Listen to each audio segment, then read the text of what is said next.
ਪਿਆਰੇ ਵਿਦਿਆਰਥੀਓ, ਅੱਜ ਆਪਾਂ ਚਰਚਾ ਕਰਾਂਗੇ ਸੰਖੇਪ ਰਚਨਾ ਬਾਰੇ। ਸੰਖੇਪ ਰਚਨਾ ਕਿਸੇ ਲਿਖਤ ਜਾਂ ਉਸਦੇ ਕਿਸੇ ਭਾਗ ਦੇ ਸਾਰ ਜਾਂ ਨਿਚੋੜ ਨੂੰ ਸੰਖੇਪ ਰਚਨਾ ਕਿਹਾ ਜਾਂਦਾ ਹੈ। ਸੰਖੇਪ ਰਚਨਾ ਨੂੰ ਅੰਗਰੇਜ਼ੀ ਵਿੱਚ ਪ੍ਰੈਸੀ ਆਖਦੇ ਹਨ। ਰਚਨਾ ਕਰਨ ਦੇ ਗੁਣ ਦਾ ਵਿਦਿਆਰਥੀ ਦੇ ਬਾਲਗ ਜੀਵਨ ਵਿੱਚ ਬਹੁਤ ਥਾਈਂ ਉਪਯੋਗ ਹੁੰਦਾ ਹੈ।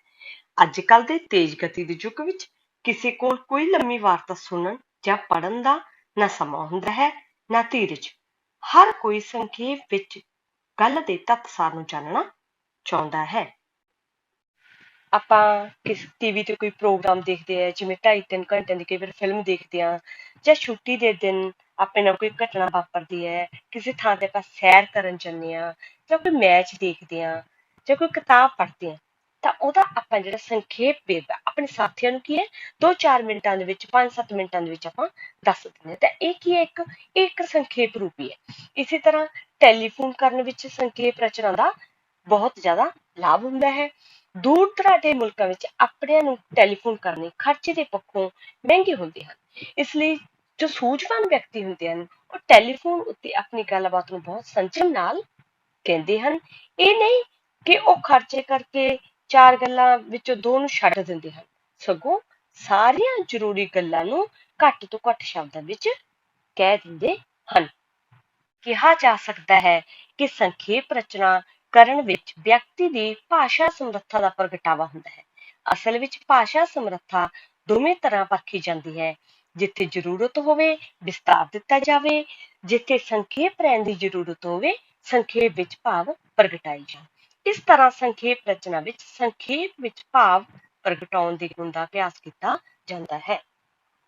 ਵਿਦਿਆਰਥੀਓ, ਹੁਣ ਆਪਾਂ ਸੰਖੇਪ ਰਚਨਾ ਕਰਨ ਬਾਰੇ ਜ਼ਰੂਰੀ ਨੁਕਤਿਆਂ ਦੀ ਗੱਲ ਕਰਦੇ ਹਾਂ। ਬੱਚੇ, ਜਦੋਂ ਤੁਹਾਨੂੰ ਪੇਪਰ ਦੇ ਵਿੱਚ ਇੱਕ ਪੈਰਾ ਦਿੱਤਾ ਹੋਣਾ ਸੰਖੇਪ ਰਚਨਾ ਦਾ, ਤਾਂ ਤੁਸੀਂ ਉਸਨੂੰ ਲਗਭਗ 1/3 ਵਿੱਚ ਸੰਖੇਪ ਕਰਨਾ ਹੁੰਦਾ ਹੈ।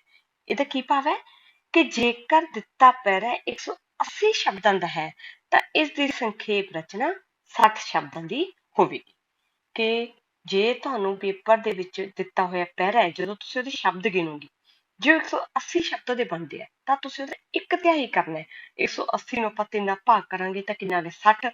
ਤਾਂ ਮਤਲਬ ਜੋ ਤੁਸੀਂ ਪੇਪਰ ਦੇ ਵਿੱਚ ਉਸ ਪੈਰੇ ਨੂੰ ਸੰਖੇਪ ਕਰੋਗੇ ਤਾਂ ਉਹ ਕਿੰਨਾ ਹੋਣਾ ਚਾਹੀਦਾ ਹੈ, 60 ਸ਼ਬਦਾਂ ਦੀ ਉਹ ਹੋਣੀ ਚਾਹੀਦੀ ਹੈ। ਲਗਭਗ 1/3 ਤੋਂ ਭਾਵ ਇਹ ਹੈ ਕਿ 2-4 ਸ਼ਬਦ ਵੱਧ ਜਾਂ ਘੱਟ ਹੋ ਸਕਦੇ ਨੇ। ਕੋਈ ਜ਼ਰੂਰੀ ਨਹੀਂ ਹੈ ਕਿ ਤੁਹਾਡੇ ਹੁਣ ਜੇ 180 ਸ਼ਬਦਾਂ ਦਾ ਪੈਰਾ ਹੈ ਤਾਂ ਤੁਹਾਡੇ ਪੂਰੇ ਮਿਣ ਤੋਲ ਕੇ 60 ਸ਼ਬਦ ਹੋਣੇ ਚਾਹੀਦੇ, 5-7 ਸ਼ਬਦ ਇੱਧਰ ਉੱਧਰ ਹੋ ਸਕਦੇ ਹਨ। ਇਸ ਲਈ ਫਿਰ ਹੁਣ ਕੀ ਜ਼ਰੂਰੀ ਹੈ ਕਿ ਸੰਖੇਪ ਰਚਨਾ ਕਰਨ ਸਮੇਂ ਪਹਿਲਾਂ ਦਿੱਤੀ ਹੋਈ ਰਚਨਾ ਦੇ ਸ਼ਬਦਾਂ ਦੀ ਗਿਣਤੀ ਕੀਤੀ ਜਾਵੇ। ਜੋ ਤੁਹਾਨੂੰ ਪੇਪਰ 'ਚ ਪੈਰਾ ਦਿੱਤਾ ਹੋਣਾ, ਤੁਸੀਂ ਉਹਦੇ ਸ਼ਬਦਾਂ ਨੂੰ ਗਿਣਨਾ, ਫਿਰ ਆਪ ਕੀਤੀ ਸੰਖੇਪ ਰਚਨਾ ਦੇ ਸ਼ਬਦਾਂ ਨੂੰ ਵੀ ਗਿਣਿਆ ਜਾਵੇ। ਪਹਿਲਾਂ ਤਾਂ ਇਹ ਜ਼ਰੂਰੀ ਹੈ ਕਿ ਜੋ ਤੁਹਾਨੂੰ ਪੇਪਰ ਦੇ ਵਿੱਚ ਸੰਖੇਪ ਰਚਨਾ ਦੇ ਲਈ ਪੈਰਾ ਆਇਆ, ਉਹਨਾਂ ਦੇ ਸ਼ਬਦਾਂ ਦੀ ਗਿਣਤੀ ਕਰੋ। ਫਿਰ ਤੁਸੀਂ ਆਪਣੇ ਮਨ ਦੇ ਵਿੱਚ ਸੋਚੋ ਕਿ ਮੈਂ ਇਹਦਾ ਜਿਹੜਾ 1/3 ਆ ਉਹ ਕਰਨਾ ਹੈ। ਤੇ ਜਦੋਂ ਤੁਸੀਂ ਸੰਖੇਪ ਰਚਨਾ ਕਰ ਲਓਗੇ, ਅੰਤ ਤੁਸੀਂ ਜਿਹੜੀ ਉਹਨਾਂ ਸ਼ਬਦਾਂ ਨੂੰ ਗਿਣਨਾ। 1/3 ਸ਼ਬਦਾਂ ਦੀ ਰਚਨਾ ਕਰਨ ਤੋਂ ਇਹ ਭਾਵ ਨਹੀਂ ਲਿਆ ਜਾਣਾ ਚਾਹੀਦਾ ਕਿ ਦਿੱਤੀ ਰਚਨਾ ਵਿੱਚੋਂ ਕੁਝ ਵਾਕ ਜਿਉਂ ਦੇ ਤਿਉਂ ਚੁਣ ਲਏ ਜਾਣ। ਬੇਟਾ, ਇਹ ਨਹੀਂ ਕਰਨਾ ਕਿ ਤੁਹਾਨੂੰ ਲੱਗੇ ਕਿ ਜੇ ਅਸੀਂ ਮੋਟੀ ਜੀ ਨਜ਼ਰ ਮਾਰੀ ਕਿ ਪੈਰਾ ਸਾਡੇ ਦੇ ਵਿੱਚ 12 ਲਾਈਨਾਂ ਨੇ, ਤਾਂ ਮੈਂ ਵਿੱਚੋਂ ਜਿਹੜੀਆਂ 4 ਲਾਈਨਾਂ ਲਿਖਣੀਆਂ ਨੇ ਤੇ 1 ਲਾਈਨ ਉੱਪਰੋਂ ਲਿਖਤੀ, 1 ਵਿਚਾਲੋਂ ਲਿਖਤੀ ਔਰ 1 ਹੇਠਾਂ ਤੋਂ ਲਿਖਤੀ, ਵੀ ਮੇਰੀ ਸੰਖੇਪ ਰਚਨਾ ਹੋ ਗਈ। ਨਹੀਂ ਬੇਟਾ, ਇਹ ਤਰੀਕਾ ਜਿਹੜਾ ਗਲਤ ਹੈ। ਸੰਖੇਪ ਰਚਨਾ ਦਾ ਭਾਵ ਕੀ ਹੈ ਕਿ ਜੋ ਤੁਹਾਨੂੰ ਪੈਰਾ ਦਿੱਤਾ ਹੈ, ਜੋ ਰਚਨਾ ਤੁਹਾਨੂੰ ਦਿੱਤੀ ਹੈ, ਉਸ ਦੇ ਵਿਚਾਰਾਂ ਦੇ ਨਿਚੋੜ ਜਾਂ ਸਾਰ ਨੂੰ ਤੁਸੀਂ ਆਪਣੇ ਸ਼ਬਦਾਂ ਵਿੱਚ ਲਿਖਣਾ ਹੈ। ਤੇ ਜੋ ਤੁਸੀਂ ਸਾਰ ਜਾਂ ਨਿਚੋੜ ਲਿਖ ਰਹੇ ਹੋ ਤਾਂ ਉਹਨਾਂ ਸ਼ਬਦਾਂ ਦੀ ਜਿਹੜੀ ਗਿਣਤੀ ਪ੍ਰਸ਼ਨ ਵਿੱਚ ਦਿੱਤੀ ਰਚਨਾ ਦੇ ਸ਼ਬਦਾਂ ਦੀ ਗਿਣਤੀ ਦੇ 1/3 ਦੇ ਲਗਭਗ ਹੋਣੀ ਚਾਹੀਦੀ ਹੈ। ਤੇ ਨਾਲ ਹੀ ਸੰਖੇਪ ਰਚਨਾ ਤੋਂ ਇਹ ਵੀ ਭਾਵ ਨਹੀਂ ਹੈ ਕਿ ਛੋਟੇ ਆਕਾਰ ਦੇ ਅੱਖਰਾਂ ਵਿੱਚ ਇੰਝ ਲਿਖਿਆ ਜਾਵੇ ਕਿ ਕੀਤੀ ਗਈ ਰਚਨਾ ਵੇਖਣ ਨੂੰ ਸੰਖੇਪ ਜਾਂ ਛੋਟੇ ਆਕਾਰ ਦੀ ਦਿਸੇ। ਇਹ ਨਹੀਂ ਕਿ ਆਪਾਂ ਭੀੜਾ ਭੀੜਾ ਕਰਕੇ ਲਿਖ ਦਿਓ ਤੇ ਕਿ ਪੇਪਰ ਦੇ ਵਿੱਚ ਚੈੱਕ ਕਰਤਾ ਨੂੰ ਅਧਿਆਪਕ ਨੂੰ ਲੱਗੇਗਾ ਕਿ ਹਾਂਜੀ ਬਹੁਤ ਛੋਟਾ ਲਿਖਿਆ। ਨਹੀਂ, ਅੱਖਰ ਵੱਡੇ ਹੋਣ ਜਾਂ ਛੋਟੇ, ਖੁੱਲੇ ਖੁੱਲੇ ਲਿਖੇ ਹੋਣ ਜਾਂ ਭੀੜੇ ਭੀੜੇ, ਸੰਖੇਪ ਰਚਨਾ ਦਾ ਨਿਰਣਾ ਸ਼ਬਦਾਂ ਦੀ ਗਿਣਤੀ ਤੋਂ ਹੀ ਹੋਣਾ ਹੈ। ਉੱਥੇ ਕੀ ਹੈ, ਤੁਹਾਡੇ ਸ਼ਬਦ ਹੀ ਜਿਹੜੇ ਦੇਖੇ ਜਾਣਗੇ ਕਿ ਕੀ ਵਿਦਿਆਰਥੀ ਨੇ ਜਿਹੜੇ ਉਹ 1/3 ਸ਼ਬਦਾਂ ਦੀ ਜਿਹੜੀ ਗਿਣਤੀ ਆ ਉਹ ਪੂਰੀ ਕੀਤੀ ਹੈ। ਹੁਣ ਆਪਾਂ ਸੰਖੇਪ ਰਚਨਾ ਕਰਨ ਸੰਬੰਧੀ ਮਾਹਰਾਂ ਵੱਲੋਂ ਸੁਝਾਏ ਗਏ ਕੁਝ ਨੁਕਤਿਆਂ ਦੀ ਗੱਲ ਕਰਦੇ ਹਾਂ। ਪਹਿਲਾ, ਬਹੁਤੇ ਸ਼ਬਦਾਂ ਦੀ ਥਾਂ ਇੱਕ ਸ਼ਬਦ ਦੀ ਵਰਤੋਂ ਕਰਨਾ। ਦੂਜਾ, ਢੁਕਵਾਂ ਮੁਹਾਵਰਾ, ਵਾਕੰਸ਼ ਜਾਂ ਅਖੌਤਾਂ ਦੀ ਵਰਤੋਂ ਕਰਨਾ। ਤੀਜਾ, ਸਜਾਵਟ ਲਈ ਵਰਤੇ ਸ਼ਬਦਾਂ ਨੂੰ ਛੱਡਣਾ। ਚੌਥਾ, ਕਿਸੇ ਵਿਅਕਤੀ ਦੇ ਬੋਲੇ ਸ਼ਬਦਾਂ ਨੂੰ ਆਪਣੇ ਸ਼ਬਦਾਂ ਵਿੱਚ ਲਿਖਣਾ। ਤੇ ਪੰਜਵਾਂ, ਵਾਧੂ ਧੁਰਾਹਾਂ ਨੂੰ ਛੱਡ ਦੇਣਾ। ਵਿਦਿਆਰਥੀਓ, ਹੁਣ ਆਪਾਂ ਸੰਖੇਪ ਰਚਨਾ ਕਰਨ ਬਾਰੇ ਤੁਸੀਂ ਆਪਣੀਆਂ ਪਿਛਲੀਆਂ ਜਮਾਤਾਂ ਵਿੱਚ ਬਹੁਤੇ ਸ਼ਬਦਾਂ ਦੀ ਥਾਂ ਇੱਕ ਸ਼ਬਦ ਦੀ ਵਰਤੋਂ ਬਾਰੇ ਪੜ੍ਹਿਆ ਹੋਣਾ। ਸੰਖੇਪ ਰਚਨਾ ਵਿੱਚ ਅਜਿਹੇ ਸ਼ਬਦਾਂ ਦੀ ਵਰਤੋਂ ਕਰਕੇ ਰਚਨਾ ਦੇ ਵਿੱਚ ਜਿਹੜੀ ਸ਼ਬਦਾਂ ਦੀ ਗਿਣਤੀ ਆ ਉਹਨੂੰ ਘਟਾਇਆ ਜਾ ਸਕਦਾ ਹੈ। ਉਦਾਹਰਨ ਲਈ ਹੇਠਾਂ ਆਪਾਂ ਊੜੇ ਅਤੇ ਆੜੇ ਸਿਰਲੇਖ ਅਧੀਨ ਦਿੱਤੇ ਸ਼ਬਦਾਂ ਨੂੰ ਵੇਖ ਸਕਦੇ ਹਾਂ। ਜਿੱਦਾਂ ਇੱਥੇ ਲਿਖਿਆ, ਸੁੰਦਰ ਦਾ ਅਜੇ ਤੱਕ ਵਿਆਹ ਨਹੀਂ ਸੀ ਹੋਇਆ। ਹੁਣ ਦੇਖੋ ਇਹਦੇ ਵਿੱਚ ਕੀ ਹੈ, 8 ਸ਼ਬਦ ਨੇ, 1 2 3 4 5 6 7 8, ਠੀਕ ਹੈ। ਹੁਣ ਆਪਾਂ ਇਹਨੂੰ ਥੋੜੇ ਸ਼ਬਦਾਂ ਦੇ ਵਿੱਚ ਲਿਖਣਾ ਤਾਂ ਇੱਧਰ ਆੜੇ ਵੱਲ ਦੇਖੋ, ਇੱਥੇ ਕੀ ਲਿਖਿਆ ਹੋਇਆ, ਸੁੰਦਰ ਅਜੇ ਅਣਵਿਆਹਿਆ ਸੀ। ਇੱਥੇ ਕੀ ਹੈ, 1 2 3 4। ਹੁਣ ਇੱਥੇ ਆਪਾਂ 4 ਸ਼ਬਦ ਵਿੱਚ 8 ਸ਼ਬਦਾਂ ਦੇ ਵਿੱਚ ਕਹੀ ਹੋਈ ਗੱਲ ਨੂੰ ਆਪਾਂ 4 ਸ਼ਬਦਾਂ ਦੇ ਵਿੱਚ ਲਿਖਤਾ। ਜਾਂ ਹੋਰ ਕਿਵੇਂ ਲਿਖ ਸਕਦੇ ਆਪਾਂ, ਸੁੰਦਰ ਅਜੇ ਕੁਆਰਾ ਸੀ। ਇੱਥੇ ਵੀ ਦੇਖੋ ਆਪਾਂ 4 ਸ਼ਬਦਾਂ ਦੇ ਵਿੱਚ ਗੱਲ ਕਹਿਤੀ। ਜਾਂ ਸੁੰਦਰ ਛੜਾ ਸੀ, ਇੱਥੇ 3 ਸ਼ਬਦਾਂ ਦੇ ਵਿੱਚ ਹੀ ਗੱਲ ਗਈ। ਭਾਵ ਬਹੁਤੇ ਸ਼ਬਦਾਂ ਦੀ ਥਾਂ ਅਜੇ ਤੱਕ ਵਿਆਹਿਆ ਨਹੀਂ, ਇਹਦੇ ਲਈ ਆਪਾਂ ਅਣਵਿਆਹਿਆ ਸ਼ਬਦ ਵੀ ਵਰਤ ਸਕਦੇ ਹਾਂ, ਇਹਦੇ ਲਈ ਆਪਾਂ ਕੁਆਰਾ ਸ਼ਬਦ ਵੀ ਵਰਤ ਸਕਦੇ ਹਾਂ, ਤੇ ਇਹਦੇ ਲਈ ਆਪਾਂ ਛੜਾ ਸ਼ਬਦ ਵੀ ਵਰਤ ਸਕਦੇ ਹਾਂ। ਹੁਣ ਅਜੇ ਤੱਕ ਵਿਆਹਿਆ ਨਹੀਂ 4 ਸ਼ਬਦ ਹੈ ਤੇ ਇੱਧਰ ਆਪਾਂ ਇਹ 4 ਸ਼ਬਦਾਂ ਨੂੰ ਇੱਕ ਸ਼ਬਦ ਦੇ ਨਾਲ ਦਰਸਾ ਦਿੱਤਾ। ਇਸੇ ਤਰ੍ਹਾਂ ਹੁਣ ਆਪਾਂ ਦੂਜੀ ਉਦਾਹਰਨ ਦੇਖਦੇ ਹਾਂ। ਸਾਰਾ ਅਸਮਾਨ ਬੱਦਲਾਂ ਨਾਲ ਭਰਿਆ ਹੋਇਆ ਸੀ। ਇਹਦੇ ਵਿੱਚ ਕਿੰਨੇ ਸ਼ਬਦ ਬਚੇ, 7। ਹੁਣ ਸਾਰਾ ਅਸਮਾਨ ਬੱਦਲਾਂ ਨਾਲ ਭਰਿਆ ਹੋਣਾ, ਇਹਦੇ ਲਈ ਇੱਕੋ ਹੀ ਸ਼ਬਦ ਲਿਖਿਆ ਇਹਨਾਂ ਨੇ, ਬੱਦਲਵਾਈ ਹੋਈ। ਠੀਕ, ਬੱਦਲਵਾਈ ਹੋਈ ਹੋਈ ਸੀ ਵੀ ਬੱਦਲਾਂ ਨਾਲ ਭਰਿਆ ਹੋਇਆ ਹੋਣਾ, ਭਾਵ ਬੱਦਲਵਾਈ ਹੋਈ ਹੋਣਾ। ਤਾਂ ਦੇਖੋ ਇੱਥੇ 7 ਸ਼ਬਦਾਂ ਨੂੰ ਆਪਾਂ 4 ਸ਼ਬਦਾਂ ਦੇ ਵਿੱਚ ਲਿਖਤਾ। ਤੀਜੀ ਉਦਾਹਰਨ ਦੇਖਦੇ ਹਾਂ। ਮੈਂ ਤੇਰੀ ਬਹੁਤ ਹੀ ਉਡੀਕ ਕੀਤੀ, ਕਦੇ ਇੱਧਰ ਕਦੇ ਉੱਧਰ, ਤੇਰਾ ਰਾਹ ਅੱਡੀਆਂ ਚੁੱਕ ਚੁੱਕ ਕੇ ਦੇਖਦਾ ਰਿਹਾ। ਹੁਣ ਇੱਥੇ ਆਪਾਂ ਨੂੰ ਬਾਹਰ ਤੋਂ ਹੀ ਪਤਾ ਲੱਗਦਾ ਹੈ ਕਿ ਆਪਾਂ ਕਿਸੇ ਦੀ ਬੜੀ ਬੇਸਬਰੀ ਨਾਲ ਉਡੀਕ ਕਰ ਰਹੇ ਹਾਂ। ਹੁਣ ਇਹ 17 ਸ਼ਬਦ ਨੇ, ਆਪਾਂ ਕੀ ਦੱਸਣਾ ਚਾਹੁੰਦੇ ਹਾਂ ਕਿਸੇ ਨੂੰ, ਕਿ ਮੈਂ ਤੇਰੀ ਬੜੀ ਬੇਸਬਰੀ ਨਾਲ ਉਡੀਕ ਕੀਤੀ। ਇਸ ਲਈ ਆਪਾਂ ਕਹਿੰਦੇ ਮੈਂ ਤੇਰੀ ਬੜੀ ਉਡੀਕ ਕੀਤੀ, ਮੈਂ ਕਦੇ ਇੱਧਰ ਕਦੇ ਉੱਧਰ, ਤੇਰਾ ਰਾਹ ਅੱਡੀਆਂ ਚੁੱਕ ਕੇ ਦੇਖਦਾ ਰਿਹਾ। ਹੁਣ ਇੱਥੇ ਜਦੋਂ ਆਪਾਂ ਕਿਹਾ ਇਹਨੂੰ ਛੋਟਾ ਕਰਨਾ ਤਾਂ ਕੀ ਲਿਖਾਂਗੇ ਆਪਾਂ, ਮੈਂ ਤੇਰੀ ਬੇਸਬਰੀ ਨਾਲ ਉਡੀਕ ਕੀਤੀ। ਹੁਣ ਇਹਦੇ ਸਾਰੇ 6 ਸ਼ਬਦ, ਭਾਵ 17 ਸ਼ਬਦਾਂ ਦੇ ਵਿੱਚ ਕਹੀ ਗਈ ਗੱਲ ਨੂੰ ਆਪਾਂ 6 ਸ਼ਬਦਾਂ ਦੇ ਵਿੱਚ ਲਿਖ ਦਿੱਤਾ। ਹੁਣ ਦੇਖੋ ਇੱਧਰ ਜੋ ਭਾਵ ਹੈ ਉਹੀ ਆੜੇ ਵਾਲੀ ਸਾਈਡ ਤੇ ਭਾਵ ਹੈ। ਇਹ ਤਾਂ ਨਹੀਂ ਹੈ ਕਿ ਆਪਾਂ ਇੱਧਰ ਮੈਂ ਤੇਰੀ ਬਹੁਤ ਹੀ ਉਡੀਕ ਕੀਤੀ ਤੇ ਇਹਦਾ ਭਾਵ ਹੈ ਇੱਧਰ ਆਪਾਂ ਕੁਝ ਹੋਰ ਬਦਲਤਾ। ਊੜੇ ਸਿਰਲੇਖ ਦੀ ਹੇਠ, ਆੜੇ ਸਿਰਲੇਖ ਦੀ ਹੇਠ ਜੋ ਵਾਕ ਲਿਖੇ ਹੋਏ ਨੇ ਉਹਨਾਂ ਦਾ ਭਾਵ ਇੱਕੋ ਨਿਕਲਦਾ ਹੈ। ਇਸੇ ਤਰ੍ਹਾਂ ਤੁਸੀਂ ਸੰਖੇਪ ਰਚਨਾ ਦੇ ਵਿੱਚ ਇਸ ਗੱਲ ਦਾ ਖਿਆਲ ਰੱਖਣਾ ਹੈ ਕਿ ਜੋ ਤੁਸੀਂ ਲਿਖੋਗੇ ਉਤੋਂ ਦਾ ਭਾਵ ਨਹੀਂ ਬਦਲਣਾ ਚਾਹੀਦਾ। ਤੁਸੀਂ ਸ਼ਬਦ ਬਦਲ ਸਕਦੇ ਹੋ ਪਰ ਤੁਹਾਡਾ ਜਿਹੜਾ ਭਾਵ ਆ ਉਹ ਨਹੀਂ ਬਦਲਿਆ ਹੋਣਾ ਚਾਹੀਦਾ। ਦੂਜਾ ਨੁਕਤਾ ਹੈ ਢੁਕਵੇਂ ਮੁਹਾਵਰੇ, ਵਾਕੰਸ਼ ਜਾਂ ਅਖੌਤ ਦੀ ਵਰਤੋਂ ਕਰਨੀ। ਜੇਕਰ ਪੈਰੇ ਨੂੰ ਪੜ੍ਹਦੇ ਸਮੇਂ ਪੈਰੇ ਦੇ ਵਿੱਚ ਦਿੱਤੇ ਕਿਸੇ ਵਿਚਾਰ ਨਾਲ ਸੰਬੰਧਿਤ ਕੋਈ ਵੀ ਢੁਕਵਾਂ ਮੁਹਾਵਰਾ, ਵਾਕੰਸ਼ ਜਾਂ ਅਖੌਤ ਸਾਨੂੰ ਸੁੱਝ ਜਾਵੇ ਤਾਂ ਸਾਨੂੰ ਇਸ ਦੀ ਵਰਤੋਂ ਕਰ ਲੈਣੀ ਚਾਹੀਦੀ ਹੈ, ਕਿਉਂਕਿ ਮੁਹਾਵਰਿਆਂ, ਵਾਕੰਸ਼ਾਂ ਅਤੇ ਅਖੌਤਾਂ ਦੀ ਵਰਤੋਂ ਸੰਜਮਤਾ ਦਾ ਇੱਕ ਵੱਡਾ ਗੁਣ ਹੈ। ਤੇ ਹੁਣ ਇਹਦੇ ਨਾਲ ਆਪਾਂ ਸੰਬੰਧਿਤ ਕੁਝ ਉਦਾਹਰਨਾਂ ਦੇਖਦੇ ਹਾਂ ਕਿ ਕਿਵੇਂ ਅਸੀਂ ਵਾਕੰਸ਼, ਮੁਹਾਵਰੇ ਜਾਂ ਅਖੌਤ ਦੀ ਵਰਤੋਂ ਕਰਕੇ ਜਿਹੜੇ ਥੋੜੇ ਸ਼ਬਦਾਂ ਦੇ ਵਿੱਚ ਜਿਹੜੀ ਆਪਣੀ ਗੱਲ ਆ ਉਹ ਕਹਿ ਸਕਦੇ ਹਾਂ। ਸੰਤੋਖ ਨੂੰ ਕੋਈ ਪੁੱਛਦਾ ਗਿੱਛਦਾ ਹੀ ਨਹੀਂ, ਉਸਦੀ ਕਹੀ ਕਿਸੇ ਗੱਲ ਵੱਲ ਵੀ ਕੋਈ ਧਿਆਨ ਨਹੀਂ ਦਿੰਦਾ। ਤਾਂ ਇਹਨੂੰ ਆਪਾਂ ਕਿਵੇਂ ਦੱਸਣਾ, ਸੰਤੋਖ ਨਾ ਤਿੰਨਾਂ ਵਿੱਚ ਹੈ ਨਾ ਤੇਰਾਂ ਵਿੱਚ। ਦੇਖੋ ਇੱਥੇ ਇਹੀ ਗੱਲ 16 ਸ਼ਬਦਾਂ ਦੇ ਵਿੱਚ ਬਿਆਨ ਕੀਤੀ ਗਈ ਹੈ ਤੇ ਇੱਥੇ ਇਹ 8 ਸ਼ਬਦਾਂ ਦੇ ਵਿੱਚ ਬਿਆਨ ਕੀਤੀ ਗਈ ਹੈ। ਨਾ ਤਿੰਨਾਂ ਵਿੱਚ ਹੈ ਨਾ ਤੇਰਾਂ ਵਿੱਚ। ਇਹ ਕੀ ਦਰਸਾਉਂਦਾ ਹੈ ਕਿ ਉਸਦੀ ਕੋਈ ਪੁੱਛ ਗਿੱਛ ਨਹੀਂ ਹੈ। ਹੁਣ ਆਪਾਂ ਦੂਜੀ ਉਦਾਹਰਨ ਦੇਖਦੇ ਹਾਂ। ਮੇਰਾ ਗਿਆਨ ਬਹੁਤ ਥੋੜਾ ਹੈ, ਬਾਹਰਲੀ ਦੁਨੀਆ ਦੀ ਮੈਨੂੰ ਬਹੁਤੀ ਜਾਣਕਾਰੀ ਨਹੀਂ। ਬਸ ਇੱਥੇ ਹੀ ਰਹਿੰਦਾ ਹਾਂ।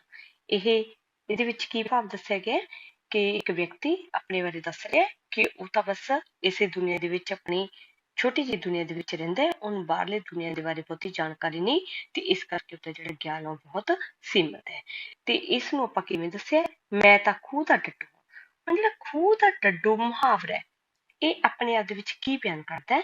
ਖੂਹ ਦਾ ਡੱਡੂ ਬਿਆਨ ਕਰਦਾ ਹੈ ਕਿ ਬਹੁਤ ਥੋੜਾ ਗਿਆਨ ਹੋਣਾ। ਜਿਵੇਂ ਇੱਕ ਡੱਡੂ ਹੈ ਜਿਹੜਾ ਖੂਹ ਦੇ ਵਿੱਚ ਰਹਿ ਰਿਹਾ, ਉਹਨੂੰ ਨਹੀਂ ਪਤਾ ਬਾਹਰ ਵੱਡੇ ਵੱਡੇ ਨਦੀਆਂ, ਨਾਲੇ, ਝੀਲਾਂ, ਸਮੁੰਦਰ ਵੀ ਨੇ, ਠੀਕ ਹੈ। ਤੇ ਇਸ ਤਰ੍ਹਾਂ ਉਹਦੇ ਲਈ ਤਾਂ ਉਹ ਖੂਹ ਹੀ ਉਹਦੀ ਦੁਨੀਆ ਹੈ। ਤੇ ਖੂਹ ਦਾ ਡੱਡੂ ਫਿਰ ਕੀ ਬਿਆਨ ਕਰਦਾ ਹੈ ਕਿ ਕਿਸੇ ਦਾ ਜਿਹੜਾ ਗਿਆਨ ਬਹੁਤ ਸੀਮਤ ਹੋਣਾ। ਅੱਗੇ ਤੀਜਾ ਪੜ੍ਹਦੇ ਹਾਂ। ਦੋਵੇਂ ਤਰ੍ਹਾਂ ਦੇ ਸੁਭਾਅ ਠੀਕ ਨੇ। ਇੱਕ ਉਹ ਹਨ ਜਿਹੜੇ ਵਕਤ ਤੋਂ ਬਹੁਤ ਪਹਿਲਾਂ ਸਕੀਮਾਂ ਬਣਾ ਲੈਂਦੇ ਹਨ, ਦੂਜੇ ਉਹ ਹਨ ਜਿਹੜੇ ਪਹਿਲਾਂ ਉੱਕਾ ਨਹੀਂ ਸੋਚਦੇ, ਉਹ ਬਿਲਕੁਲ ਵਕਤ ਪੈਣ ਤੇ ਹੀ ਹਰਕਤ ਵਿੱਚ ਆਉਂਦੇ ਹਨ ਤੇ ਤੱਤ ਫੜਤੀ ਕਰਨ ਲੱਗਦੇ ਹਨ। ਇੱਥੇ ਸੁਭਾਅ ਦੀ ਗੱਲ ਕੀਤੀ ਗਈ ਹੈ, ਤੇ ਇੱਧਰ ਆਪਾਂ ਇਹ ਗੱਲ ਨੂੰ ਦੋ ਅਖੌਤਾਂ ਰਾਹੀਂ ਦਰਸਾਇਆ। ਕੀ ਲਿਖਿਆ? ਨਾ ਇਹ ਠੀਕ ਹੈ ਕਿ 100 ਕੋ ਦਰਿਆ ਤੇ ਤੰਬਾ ਮੋਢੇ ਤੇ, ਨਾ ਇਹ ਕਿ ਪਿਆਸ ਲੱਗੀ ਤੋਂ ਖੂਹ ਪੁੱਟਣ ਲੱਗੋ। ਇੱਥੇ ਦੋ ਅਖੌਤਾਂ ਵਰਤੀਆਂ, ਇੱਕ 100 ਕੋ ਦਰਿਆ ਤੰਬਾ ਮੋਢੇ ਤੇ ਦੂਜੀ ਪਿਆਸ ਲੱਗੀ ਤੋਂ ਖੂਹ ਪੁੱਟਣ ਲੱਗੋ। 100 ਕੋ ਦਰਿਆ ਤੰਬਾ ਮੋਢੇ ਤੇ, ਅੱਗੇ ਹਲੇ ਦਰਿਆ ਤਾਂ ਬਹੁਤ ਦੂਰ ਹੈ ਤੇ ਆਪਾਂ ਆਪਣੇ ਕੱਪੜੇ ਭਿੱਜਣ ਦੇ ਡਰ ਤੋਂ ਪਹਿਲਾਂ ਹੀ ਜਿਹੜੇ ਉਹਨਾਂ ਨੂੰ ਮੋੜ ਰਹੇ ਆ ਜਾਂ ਤੇ ਆਪਣੇ ਮੋਢੇ ਤੇ ਰੱਖ ਰਹੇ ਆ। ਤੇ ਦੂਜੀ ਪਿਆਸ ਲੱਗੀ ਤੇ ਖੂਹ ਪੁੱਟਣ ਲੱਗੋ ਕਿ ਸਾਨੂੰ ਪਿਆਸ ਲੱਗੀ ਹੈ ਤੇ ਹੁਣ ਸਾਨੂੰ ਪਾਣੀ ਚਾਹੀਦਾ, ਤੇ ਅਸੀਂ ਮੌਕੇ ਤੇ ਜਿਹੜਾ ਪਾਣੀ ਦਾ ਸਰੋਤ ਉਹ ਖੂਹ ਪੁੱਟਾਂਗੇ, ਠੀਕ ਹੈ। ਤੇ ਇਸ ਤਰ੍ਹਾਂ ਅਖੌਤਾਂ ਦੇ ਰਾਹੀਂ ਵੀ ਅਸੀਂ ਜਿਹੜੀ ਆਪਣੇ ਭਾਵ ਨੂੰ ਸੰਖੇਪ ਰੂਪ ਦੇ ਵਿੱਚ ਬਿਆਨ ਕਰ ਸਕਦੇ ਹਾਂ। ਹੁਣ ਆਪਾਂ ਸੰਖੇਪ ਰਚਨਾ ਸੰਬੰਧੀ ਤੀਜੇ ਨੁਕਤੇ ਦੀ ਗੱਲ ਕਰਦੇ ਹਾਂ। ਮੂਲ ਰਚਨਾ ਵਿੱਚ ਸਜਾਵਟ ਲਈ ਵਰਤੇ ਸ਼ਬਦਾਂ ਨੂੰ ਛੱਡ ਦੇਣਾ। ਕੀ ਕਹਿੰਦੇ ਆ ਕਿ ਪੈਰੇ ਦੇ ਵਿੱਚ, ਮੂਲ ਰਚਨਾ ਦੇ ਵਿੱਚ ਜੇ ਕੋਈ ਸਜਾਵਟ ਲਈ ਵਰਤੇ ਗਏ ਸ਼ਬਦ ਹੈ, ਉਹਨਾਂ ਨੂੰ ਆਪਾਂ ਛੱਡ ਦਈਏ। ਇਹਨੂੰ ਆਪਾਂ ਉਦਾਹਰਨ ਨਾਲ ਸਮਝਦੇ ਹਾਂ। ਉਹਦਾ ਮੱਥਾ ਸੂਰਜ ਵਾਂਗ ਚਮਕਦਾ ਸੀ, ਚਿਹਰਾ ਇਸ ਤਰ੍ਹਾਂ ਸੀ ਜਿਵੇਂ ਬੱਦਲਾਂ ਦੇ ਉੱਲਿਓ ਚੰਦਰਮਾ ਨਿਕਲਿਆ ਹੋਵੇ। ਇਹ ਵੀ ਕਿਹਾ ਜਾ ਸਕਦਾ ਹੈ ਕਿ ਉਸ ਦੇ ਚਿਹਰੇ ਤੇ ਵਾਲਾਂ ਵਰਗੀ ਮਾਸੂਮੀਅਤ ਝਲਕਦੀ ਸੀ। ਹੁਣ ਇੱਥੇ ਕੀ ਹੈ, ਇੱਕ ਤਾਂ ਉਹਦੇ ਜਿਹੜਾ ਤੇਜ ਨੂੰ ਦਰਸਾਉਣ ਦੇ ਲਈ ਸੂਰਜ ਨਾਲ ਤੁਲਨਾ ਕੀਤੀ ਗਈ ਹੈ, ਸੁਹੱਪਣ ਨੂੰ ਦਰਸਾਉਣ ਲਈ ਬੱਦਲਾਂ ਉੱਲੇ ਚੰਦਰਮਾ ਨਿਕਲਣਾ ਇਹਦੇ ਨਾਲ ਦਰਸਾਇਆ ਗਿਆ ਹੈ, ਤੇ ਇੱਕ ਬਾਲਾਂ ਵਰਗੀ ਮਾਸੂਮੀਅਤ। ਆਪਾਂ ਨੂੰ ਪਤਾ ਕਿ ਬੱਚੇ ਦੇ ਚਿਹਰੇ ਤੇ ਬਹੁਤ ਜ਼ਿਆਦਾ ਮਾਸੂਮੀਅਤ ਹੁੰਦੀ ਹੈ। ਤੇ ਇੱਧਰ ਹੁਣ ਆਪਾਂ ਨੂੰ ਸੰਖੇਪ ਦੇ ਵਿੱਚ ਕਿਵੇਂ ਲਿਖ ਸਕਦੇ ਹਾਂ? ਉਸਦੇ ਚਿਹਰੇ ਤੇ ਤੇਜ, ਸੁਹੱਪਣ ਤੇ ਮਾਸੂਮੀਅਤ ਝਲਕਦੀ ਸੀ। ਇੱਥੇ ਆਪਾਂ ਕੀ ਹੈ, ਜਿਹੜੇ ਸਜਾਵਟੀ ਸ਼ਬਦ ਹੈ ਇਹਨਾਂ ਨੂੰ ਆਪਾਂ ਛੱਡਤਾ। ਤੇਜ, ਸੂਰਜ ਵਾਂਗ ਚਮਕਦਾ, ਇਸ ਲਈ ਆਪਾਂ ਤੇਜ ਸ਼ਬਦ ਵਰਤੇ ਹੈ। ਬੱਦਲਾਂ ਦੇ ਉੱਲੋ ਚੰਦਰਮਾ ਨਿਕਲੇ ਵੀ, ਇਹ ਕੀ ਹੈ ਜੀ? ਸੁੰਦਰਤਾ ਨੂੰ ਦਰਸਾ ਰਿਹਾ, ਤੇ ਇੱਥੇ ਆਪਾਂ ਸ਼ਬਦ ਕੀ ਲਿਖਿਆ? ਸੁਹੱਪਣ। ਤੇ ਮਾਸੂਮੀਅਤ ਨੂੰ ਦਰਸਾਉਣ ਲਈ ਤੇ ਬਾਲ ਦੇ ਨਾਲ, ਬੱਚੇ ਦੇ ਨਾਲ ਤੁਲਨਾ ਕੀਤੀ ਗਈ ਹੈ, ਤੇ ਆਪਾਂ ਇੱਥੇ ਲਿਖਤਾ ਮਾਸੂਮੀਅਤ ਝਲਕਦੀ ਸੀ। ਹੁਣ ਆਪਾਂ ਦੂਜੀ ਉਦਾਹਰਨ ਦੇਖਦੇ ਹਾਂ। ਰਾਤੀ ਉਹ ਝੱਖੜ ਝੁੱਲਿਆ ਮਾਨੋ ਦਰਖਤਾਂ ਨੂੰ ਜੜੋਂ ਉਖਾੜ ਦੇਵੇਗਾ, ਘਰਾਂ ਦੀਆਂ ਛੱਤਾਂ ਉਡਾ ਕੇ ਲੈ ਜਾਵੇਗਾ, ਦਰਵਾਜ਼ੇ ਤੇ ਖਿੜਕੀਆਂ ਦੇ ਸ਼ੀਸ਼ਿਆਂ ਨੂੰ ਚੂਰਾ ਚੂਰਾ ਕਰ ਦੇਵੇਗਾ। ਇੱਥੇ ਕੀ ਹੈ? ਝੱਖੜ ਦੀ ਗੱਲ ਕੀਤੀ ਹੈ ਕਿ ਬਹੁਤ ਜ਼ਿਆਦਾ ਜਿਹੜਾ ਤੇਜ਼ ਜ਼ਬਰਦਸਤ ਰਾਤ ਨੂੰ ਝੱਖੜ ਆਇਆ ਸੀ।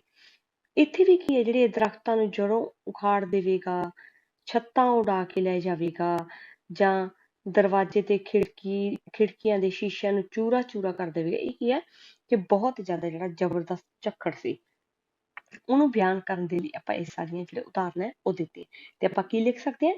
ਸਾਰੀ ਰਾਤ ਜ਼ਬਰਦਸਤ ਝੱਖੜ ਝੁੱਲਿਆ। ਇਸ ਤਰ੍ਹਾਂ 27 ਸ਼ਬਦਾਂ ਦੇ ਵਿੱਚ ਕਹੀ ਗਈ ਗੱਲ ਨੂੰ ਅਸੀਂ 4 ਸ਼ਬਦਾਂ ਦੇ ਵਿੱਚ ਹੀ ਬਿਆਨ ਕਰ ਦਿੱਤਾ। ਚੌਥੇ ਨੁਕਤੇ ਦੀ ਗੱਲ ਕਰਦੇ ਹਾਂ। ਚੌਥਾ ਨੁਕਤਾ ਕੀ ਹੈ? ਮੂਲ ਰਚਨਾ ਵਿੱਚ ਵਿਅਕਤੀਆਂ ਦੇ ਆਖੇ ਹੋਏ ਸ਼ਬਦ ਜਿਉਂ ਦੇ ਤਿਉਂ ਦਿੱਤੇ ਹੋ ਸਕਦੇ ਹਨ, ਇਹਨਾਂ ਨੂੰ ਆਪਣੇ ਸ਼ਬਦਾਂ ਵਿੱਚ ਸੰਖੇਪ ਕਰਕੇ ਲਿਖਿਆ ਜਾ ਸਕਦਾ ਹੈ। ਹੁਣ ਆਪਾਂ ਉਦਾਹਰਨ ਦੇਖਦੇ ਹਾਂ। ਵਿਦਿਆਰਥੀ ਨੇ ਸੁਪਰਵਾਈਜ਼ਰ ਨੂੰ ਕਿਹਾ, ਜੀ ਇਹ ਕਾਗਜ਼ ਗਲਤੀ ਨਾਲ ਮੇਰੀ ਜੇਬ ਵਿੱਚ ਰਹਿ ਗਏ, ਮੈਂ ਇਹਨਾਂ ਤੋਂ ਕੁਝ ਨਕਲ ਨਹੀਂ ਕੀਤਾ, ਤੁਸੀਂ ਮੈਨੂੰ ਐਤਕੀ ਮਾਫ਼ ਕਰ ਦਿਓ, ਮੈਂ ਤੁਹਾਡੇ ਅੱਗੇ ਹੱਥ ਜੋੜਦਾ ਹਾਂ, ਮੇਰਾ ਸਾਹ ਖਰਾਬ ਹੋ ਜਾਵੇਗਾ, ਮੇਰੇ ਉੱਤੇ ਨਕਲ ਮਾਰਨ ਦਾ ਕੇਸ ਨਾ ਬਣਾਉਣਾ। ਹੁਣ ਇੱਥੋਂ ਆਪਾਂ ਨੂੰ ਕੀ ਪਤਾ ਚੱਲਦਾ ਕਿ ਇੱਕ ਵਿਦਿਆਰਥੀ ਹੈ ਜਿਸ ਤੋਂ ਪੇਪਰ ਦੇ ਦੌਰਾਨ ਜਿਹੜੀ ਪਰਚੀ ਉਹ ਫੜੀ ਗਈ ਹੈ, ਤੇ ਹੁਣ ਉਹ ਸੁਪਰਵਾਈਜ਼ਰ ਦੀਆਂ ਮਿੰਨਤਾਂ ਕਰ ਰਿਹਾ ਹੈ ਕਿ ਉਹਦੇ ਤੇ ਕੇਸ ਨਾ ਬਣਾਉਣ। ਤਾਂ ਇਹਦੇ ਵਿੱਚ ਜਿਹੜੇ ਦੇਖੋ, ਇਹ ਪੁੱਠੇ ਕੌਮਿਆਂ ਦੇ ਵਿੱਚ ਵਿਦਿਆਰਥੀ ਦੇ ਕਹੇ ਸਾਰੇ ਸ਼ਬਦ ਪੁੱਠੇ ਕੌਮਿਆਂ ਦੇ ਵਿੱਚ ਲਿਖੇ ਹੋਏ ਨੇ। ਤਾਂ ਇਸ ਦਾ ਆਪਾਂ ਭਾਵ ਸਮਝਣਾ। ਤੇ ਆਪਣੇ ਸ਼ਬਦਾਂ ਦੇ ਵਿੱਚ ਆਪਾਂ ਲਿਖ ਸਕਦੇ ਹਾਂ। ਕਿਵੇਂ ਲਿਖਿਆ? ਵਿਦਿਆਰਥੀ ਨੇ ਸੁਪਰਵਾਈਜ਼ਰ ਕੋਲ ਗਿੜਗੜਾਉਂਦੇ ਜਾਣੀ ਕਿ ਮਿੰਨਤਾਂ ਕਰਦੇ ਹੋਏ ਕਾਗਜ਼ ਲਿਆਉਣ ਲਈ ਖਿਮਾ ਮੰਗੀ। ਹੁਣ ਆਪਾਂ ਗੱਲ ਕਰਦੇ ਹਾਂ 5ਵੇਂ ਨੁਕਤੇ ਦੀ। ਉਹ ਇਹ ਹੈ ਕਿ ਦਿੱਤੀ ਗਈ ਰਚਨਾ ਵਿੱਚ ਆਏ ਵਾਧੂ ਦਰਾਹਾਂ ਨੂੰ ਛੱਡ ਦਿੱਤਾ ਜਾਵੇ। ਵਾਧੂ ਦਰਾਹ ਕਿਵੇਂ? ਆਪਾਂ ਉਦਾਹਰਨ ਰਾਹੀਂ ਦੇਖਦੇ ਹਾਂ। ਨੇਤਾ ਜੀ ਨੇ ਕਿਹਾ, ਵੀਰੋ ਤੇ ਭੈਣੋ, ਤੁਸੀਂ ਸਿਆਣੇ ਹੋ, ਸਮਝਦਾਰ ਹੋ, ਪੜ੍ਹੇ ਲਿਖੇ ਹੋ, ਸਭ ਕੁਝ ਜਾਣਦੇ ਹੋ। ਮੈਂ ਤੁਹਾਨੂੰ ਕੋਈ ਅਪੀਲ ਨਹੀਂ ਕਰਨੀ, ਕੋਈ ਜ਼ੋਰ ਨਹੀਂ ਪਾਉਣਾ, ਮੁੜ ਮੁੜ ਨਹੀਂ ਕਹਿਣਾ। ਬਸ ਇਹੋ ਕਹਿਣਾ ਹੈ ਕਿ ਮੈਂ ਤੁਹਾਡਾ ਆਪਣਾ ਹਾਂ, ਤੁਸੀਂ ਵੋਟ ਮੈਨੂੰ ਹੀ ਪਾਉਣਾ। ਹੁਣ ਇਹਦੇ ਵਿੱਚ ਕੀ ਹੈ ਦੇਖੋ, ਇੱਧਰ ਕੀ ਲਿਖਿਆ ਪਹਿਲਾਂ ਆਪਾਂ ਇਹ ਪੜ੍ਹਦੇ ਹਾਂ। ਨੇਤਾ ਨੇ ਵੋਟਰਾਂ ਦੀ ਪ੍ਰਸ਼ੰਸਾ ਕਰਦਿਆਂ ਉਹਨਾਂ ਤੋਂ ਆਪਣੇ ਲਈ ਵੋਟਾਂ ਮੰਗੀਆਂ। ਦੇਖੋ ਇੱਧਰ ਉਹ ਕਹਿ ਰਿਹਾ ਤੁਸੀਂ ਸਿਆਣੇ ਹੋ, ਸਮਝਦਾਰ ਹੋ, ਪੜ੍ਹੇ ਲਿਖੇ ਹੋ, ਸਭ ਕੁਝ ਜਾਣਦੇ ਹੋ। ਇਹ ਕੀ ਹੈ? ਇਹ ਵੋਟਰਾਂ ਦੀ ਕੀ ਹੈ? ਪ੍ਰਸ਼ੰਸਾ ਕਰ ਰਿਹਾ, ਤਾਰੀਫ ਕਰ ਰਿਹਾ। ਤੇ ਇੱਥੇ ਆਪਾਂ ਕੀ ਲਿਖਤਾ? ਨੇਤਾ ਨੇ ਵੋਟਰਾਂ ਦੀ ਪ੍ਰਸ਼ੰਸਾ ਕਰਦਿਆਂ ਕੀ ਕਿਹਾ? ਅਪੀਲ ਨਹੀਂ ਕਰਨੀ, ਜ਼ੋਰ ਨਹੀਂ ਪਾਉਣਾ, ਮੁੜ ਮੁੜ ਨਹੀਂ ਕਹਿਣਾ, ਤੇ ਕੀ ਕਹਿਣਾ ਕਿ ਤੁਸੀਂ ਮੈਨੂੰ ਵੋਟ ਪਾਉਣਾ। ਭਾਵ ਪ੍ਰਸ਼ੰਸਾ ਕਰਕੇ ਕੀ ਮੰਗ ਰਿਹਾ? ਵੋਟ। ਤੇ ਇੱਥੇ ਆਪਾਂ ਕੀ ਲਿਖਤਾ? ਨੇਤਾ ਨੇ ਵੋਟਰਾਂ ਦੀ ਪ੍ਰਸ਼ੰਸਾ ਕਰਦਿਆਂ ਉਹਨਾਂ ਤੋਂ ਆਪਣੇ ਲਈ ਵੋਟਾਂ ਮੰਗੀਆਂ। ਇਸ ਤਰ੍ਹਾਂ ਇਹਨਾਂ ਨੁਕਤਿਆਂ ਦੀ ਜਿਹੜੀ ਵਰਤੋਂ ਕਰਕੇ ਤੁਸੀਂ ਜਿਹੜੀ ਆਪਣੇ ਪੈਰੇ ਦੇ ਵਿੱਚ ਜੋ ਤੁਹਾਨੂੰ ਪੈਰਾ ਦਿੱਤਾ ਗਿਆ ਸੰਖੇਪ ਰਚਨਾ ਦੇ ਲਈ, ਉਹਦੇ ਜਿਹੜੇ ਭਾਵ ਹੈ ਉਹਨਾਂ ਨੂੰ ਸੰਖੇਪ ਸ਼ਬਦਾਂ ਦੇ ਵਿੱਚ ਤੁਸੀਂ ਲਿਖ ਸਕਦੇ ਹੋ। ਪੜ੍ਹਿਆ ਕਿ ਸੰਖੇਪ ਰਚਨਾ ਹੁੰਦੀ ਕੀ ਹੈ, ਇਹਦਾ ਕੀ ਸਾਡੀ ਜ਼ਿੰਦਗੀ ਦੇ ਵਿੱਚ ਮਹੱਤਵ ਹੈ, ਤੇ ਇਹਦੇ ਨਾਲ ਹੀ ਮਾਹਿਰਾਂ ਦੁਆਰਾ ਸੰਖੇਪ ਰਚਨਾ ਕਰਨ ਦੇ ਲਈ ਜੋ ਨੁਕਤੇ ਸਾਨੂੰ ਦਰਸਾਏ ਗਏ ਉਹ ਅਸੀਂ ਜਿਹੜੀ ਉਹਨਾਂ ਦੀ ਚਰਚਾ ਕੀਤੀ ਹੈ। ਤੇ ਹੁਣ ਆਪਾਂ ਕਰਦੇ ਹਾਂ ਕਿ ਸੰਖੇਪ ਰਚਨਾ ਕਰਨ ਦੀ ਜਾਂਚ। ਕਹਿੰਦੇ ਸੰਖੇਪ ਰਚਨਾ ਕਰਨ ਦੀ ਜਾਂਚ ਲਗਾਤਾਰ ਅਭਿਆਸ ਪਿੱਛੋਂ ਹੀ ਆਉਂਦੀ ਹੈ। ਇਹ ਇੱਕ ਹੁਨਰ ਹੈ। ਹਰ ਹੁਨਰ ਮਿਹਨਤ ਤੇ ਅਭਿਆਸ ਦੀ ਮੰਗ ਕਰਦਾ ਹੈ। ਕਹਿੰਦਾ ਭਾਵ ਹੈ ਕਿ ਜੇ ਹੁਣ ਆਪਾਂ ਸੰਖੇਪ ਰਚਨਾ ਕਰਨੀ ਚਾਹੁੰਦੇ ਹਾਂ, ਸਾਨੂੰ ਲਗਾਤਾਰ ਇਹਦਾ ਅਭਿਆਸ ਕਰਨਾ ਚਾਹੀਦਾ ਹੈ। ਜਿਸ ਰਚਨਾ ਦੀ ਸੰਖੇਪ ਰਚਨਾ ਕਰਨੀ ਹੋਵੇ ਉਸਦਾ ਸਭ ਤੋਂ ਪਹਿਲਾਂ ਇਕਾਗਰਤਾ ਤੇ ਠਰਮੇ ਨਾਲ ਪਾਠ ਕਰਨਾ ਚਾਹੀਦਾ ਹੈ। ਕੀ ਹੈ ਕਿ ਜਿਹੜੇ ਵੀ ਪੈਰਾ ਜਿਸ ਵੀ ਰਚਨਾ ਦੀ ਅਸੀਂ ਸੰਖੇਪ ਰਚਨਾ ਕਰਨੀ ਹੈ, ਭਾਵ ਉਹਦੇ ਵਿਚਾਰਾਂ ਨੂੰ ਅਸੀਂ 1/3 ਸ਼ਬਦਾਂ ਦੇ ਵਿੱਚ ਲਿਖਣਾ ਹੈ, ਤਾਂ ਸਭ ਤੋਂ ਪਹਿਲਾਂ ਸਾਡੇ ਲਈ ਕੀ ਜ਼ਰੂਰੀ ਹੈ ਕਿ ਉਸ ਨੂੰ ਇਕਾਗਰ ਚਿੱਤ ਹੋ ਕੇ ਧਿਆਨ ਨਾਲ ਪੜ੍ਹੀਏ। ਜੇ ਸਾਨੂੰ ਇੱਕ ਵਾਰੀ ਦੇ ਪੜ੍ਹਨ ਨਾਲ ਭਾਵ ਪੈਰੇ ਦੇ ਵਿੱਚ ਦਿੱਤੇ ਭਾਵ ਪੂਰੀ ਤਰ੍ਹਾਂ ਸਪਸ਼ਟ ਨਹੀਂ ਹੁੰਦੇ, ਤਾਂ ਸਾਨੂੰ ਉਸ ਰਚਨਾ ਨੂੰ ਦੂਜੀ ਵਾਰ ਵੀ ਪੜ੍ਹਨਾ ਚਾਹੀਦਾ। ਇਹਦਾ ਕਹਿਣ ਦਾ ਕੀ ਭਾਵ ਹੈ ਕਿ ਸਾਨੂੰ ਰਚਨਾ ਨੂੰ ਧਿਆਨ ਨਾਲ ਪੜ੍ਹਨਾ ਚਾਹੀਦਾ ਤਾਂ ਕਿ ਸਾਨੂੰ ਇਹ ਪਤਾ ਚੱਲ ਸਕੇ ਕਿ ਇਸ ਪੈਰੇ ਦੇ ਵਿੱਚ ਜਾਂ ਇਸ ਰਚਨਾ ਦੇ ਵਿੱਚ ਕਿਹੜੇ ਵਿਚਾਰ ਦੀ ਗੱਲ ਹੈ ਜਿਹੜੀ ਉਹ ਕੀਤੀ ਹੋਈ ਹੈ। ਫਿਰ ਸਾਨੂੰ ਜਿਹੜੇ ਇਹਦੇ ਮੋਟੇ-ਮੋਟੇ ਨੁਕਤੇ ਆ ਉਹ ਨੋਟ ਕਰ ਲੈਣੇ ਚਾਹੀਦੇ ਹੈ, ਤਾਂ ਜੋ ਅਸੀਂ ਜਿਹੜਾ ਤਰਤੀਬ ਦੇ ਵਿੱਚ ਜਿਹੜੀ ਆਪਣੀ ਸੰਖੇਪ ਰਚਨਾ ਉਹ ਕਰ ਸਕੀਏ। ਦਿੱਤੀ ਹੋਈ ਰਚਨਾ ਨੂੰ ਪੜ੍ਹਦੇ ਹੋਏ ਜੋ ਸਾਨੂੰ ਪਹਿਰਾ ਦਿੱਤਾ ਹੋਇਆ ਉਹਨੂੰ ਪੜ੍ਹਦੇ ਸਮੇਂ ਸਾਨੂੰ ਉਹਦੇ ਵਿੱਚ ਕੇਂਦਰੀ ਨੁਕਤਾ ਵੀ ਲੱਭਣਾ ਚਾਹੀਦਾ ਹੈ। ਕੇਂਦਰੀ ਨੁਕਤਾ ਕੀ ਹੈ? ਉਹ ਜਿਹੜਾ ਤੁਹਾਨੂੰ ਪਹਿਰਾ ਦਿੱਤਾ ਹੋਣਾ ਹੈ ਉਹ ਕਿਸੇ ਇੱਕ ਕੇਂਦਰੀ ਵਿਚਾਰ ਦੇ ਦੁਆਲੇ ਹੀ ਘੁੰਮਦਾ ਹੋਣਾ ਸਾਰਾ। ਪਹਿਰੇ ਨੂੰ ਪੜ੍ਹ ਕੇ ਸਾਨੂੰ ਉਹ ਕੇਂਦਰੀ ਵਿਚਾਰ ਨੂੰ ਲੱਭਣਾ ਬਹੁਤ ਜ਼ਰੂਰੀ ਹੈ, ਕਿਉਂਕਿ ਉਹ ਕੇਂਦਰੀ ਵਿਚਾਰ ਹੀ ਇੱਕ ਤਰ੍ਹਾਂ ਨਾਲ ਪਹਿਰੇ ਦਾ ਸਿਰਲੇਖ ਹੁੰਦਾ ਹੈ, ਤੇ ਪਹਿਰੇ ਦਾ ਸਿਰਲੇਖ ਵੀ ਤੁਹਾਡੇ ਤੋਂ ਪੇਪਰ ਦੇ ਵਿੱਚ ਪੁੱਛਿਆ ਹੁੰਦਾ ਹੈ। ਤੇ ਇਹ ਕਹਿੰਦੇ ਕਿ ਜਿਹੜਾ ਇਹ ਕੇਂਦਰੀ ਨੁਕਤਾ ਕਈ ਵਾਰੀ ਤਾਂ ਪਹਿਲੇ ਵਾਕ ਵਿੱਚ ਹੀ ਪਿਆ ਹੁੰਦਾ ਹੈ, ਪਹਿਰੇ ਦੇ ਪਹਿਲੇ ਵਾਕ ਵਿੱਚ ਹੀ ਹੁੰਦਾ, ਕਈ ਵਾਰ ਅਖੀਰਲੇ ਵਾਕ ਵਿੱਚ ਹੁੰਦਾ, ਤੇ ਕਈ ਵਾਰ ਇਹ ਰਚਨਾ ਦੇ ਵਿਚਕਾਰ ਵੀ ਬੀਜ ਵਾਂਗ ਪਿਆ ਹੋ ਸਕਦਾ ਹੈ। ਭਾਵ ਜਿਹੜਾ ਕੇਂਦਰੀ ਵਿਚਾਰ ਹੈ ਪਹਿਲੀ ਲਾਈਨ ਦੇ ਵਿੱਚ ਵੀ ਹੋ ਸਕਦਾ, ਸਤਰ ਦੇ ਵਿੱਚ, ਅਖੀਰਲੀ ਸਤਰ ਦੇ ਵਿੱਚ ਵੀ ਹੋ ਸਕਦਾ ਹੈ, ਜਾਂ ਪੂਰੇ ਪੈਰੇ ਨੂੰ ਪੜ੍ਹ ਕੇ ਹੀ ਸਾਨੂੰ ਤਾਂ ਪਤਾ ਲੱਗ ਸਕਦਾ ਵੀ ਪੂਰੇ ਪੈਰੇ ਦੇ ਵਿੱਚ ਉਹ ਖਿਲਰਿਆ ਹੋਇਆ ਹੋ ਸਕਦਾ ਹੈ।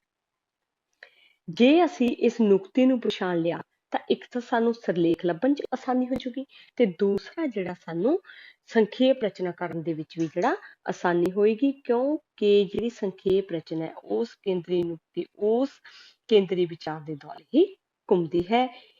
ਇਸ ਲਈ ਸੰਖੇਪ ਰਚਨਾ ਦਾ ਸਿਰਲੇਖ ਵੀ ਨਾਲੋਂ ਨਾਲ ਹੀ ਲੱਭ ਲੈਣਾ ਚਾਹੀਦਾ ਹੈ।